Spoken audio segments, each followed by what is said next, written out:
तर लोकसभा निवडणुकीचा निकाल अवघ्या काही तासांवर आहे। दरम्यान अहमदनगर लोकसभा मतदारसंघाचे महाविकास आघाडीचे उमेदवार निलेश लंके यांनी आपल्या विजयाचा विश्वास व्यक्त केलाय। माझा प्रत्येक कार्यकर्ता उद्या दिवाळी साजरी करेल असा विश्वास लंकेंनी व्यक्त केलाय। त्यांच्याशी संवाद साधला आमचे प्रतिनिधी सुनील भोंगळ यांनी।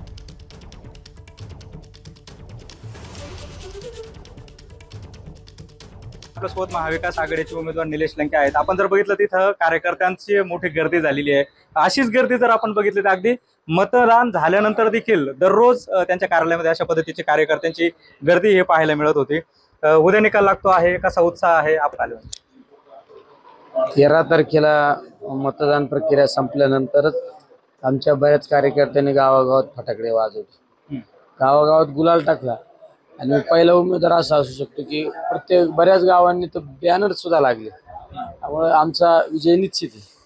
उद्याचे काही धाकधूक किंवा किती मतांनी निवडून यायला अशी अपेक्षा आहे? धाकधूक वगैरे असली तर कशाला बॅनर लावायले असते, कार्यकर्त्यांनी कशाला फटाकडे वाजवले असते। कमीत कमी 2 लाख मतांनी निवडून येणार आहे मी।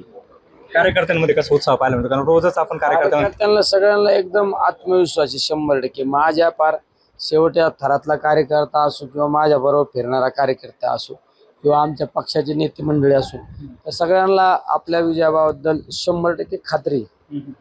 मात्र जर आपण बघितलं तर राजकारण खूप खालच्या स्तराला गेलं या निवडणुकीमध्ये। बघितलं आपण अनेकदा आरोप प्रत्यारोप केलेत, बघितलं कसं एकंदरीत या सगळ्या राजकारणाकडे बघतो। या निवडणुकीमध्ये मला सगळ्यात एक महत्त्वाची गोष्ट लक्षात आली, म्हणजे प्रशासनाचा गैरवापर जास्त प्रमाणात झालेला आहे। म्हणजे आजपर्यंत एवढा सत्तेचा माज नसायला पाहिजे माझ्या भाषेत। ठीक आहे, उतरण आज ना उद्या। उद्याची कशी तयारी असणार आहे? कारण उद्या मतमोजणी 12 वाजेपर्यंत साधारणतः समजून जाईल।